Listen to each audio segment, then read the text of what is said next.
Through this project, around 50 youths with intellectual disability from Malta, Spain and Greece have formed part of a one-year mentoring programme focusing on independent living skills, which help them develop their strengths through a person-centred approach.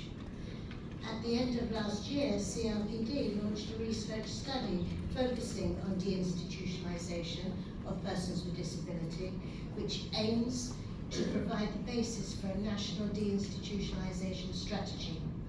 The report includes interviews with persons with disability living in institutions as well as in the community. It's also based on interviews with service providers, professionals and other stakeholders in the disability sector. The right to live independently and in the community is set out in both European Social Charter and the United Nations Convention on the Rights of Persons with Disabilities, both of which have been ratified and put into effect by Malta as a member state. Moreover, in its National Disability Strategy called Freedom to Live from 2021 to 2030, Malta is committed to address the deinstitutionalisation of persons with disability through the formulation of a national deinstitutionalisation strategy and better provision and coordination of community-based services, among other actions. According to Inclusion Canada, an institution is any place in which people who have been labelled as having a disability are isolated, segregated and/or congregated. An institution is any place in which people do not have or are not allowed to exercise control over their lives and their day-to-day decisions.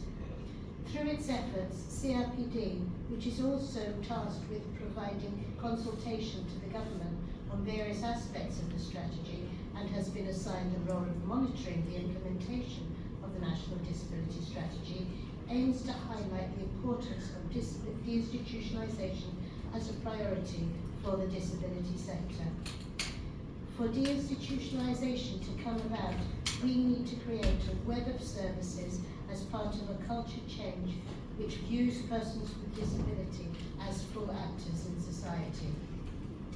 A very important component which formed part of this project was the creation of an online assessment tool which is composed of three aspects: the strengths of the individual, their personal skills such as communication, and independent living skills such as managing money. This project, with its focus on independent living skills and a one-year mentoring program for young persons with intellectual disability to pave their way for living independently, is in line with all of our aims and forms part of this culture change that is required. Apart from the mentoring program, the project included a number of other components, all of which aim to leave a lasting legacy.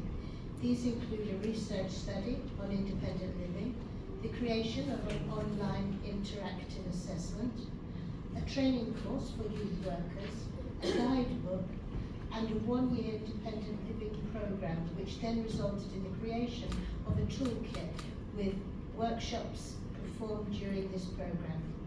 The project also included a policy recommendation on the transition into an independent life for young people with intellectual disability based on the research and other project results. Some of the aspects of this policy recommendation are already being put into practice. For instance, one of the recommendations is to involve the individual's family in both the decisions and process relating to this transition. Based on this, CRPD will also be organising a set of meetings shortly with parents to discuss this issue directly with persons with disability and with their families. Only if persons with disability and their families call for these solutions to institutionalisation will this truly come about. According to the UNCRPD, all persons with disability, notwithstanding the level of support they require, have the right to live independently in the community and to choose where and how to live. Today, we are happy to be here to support this right. Thank you.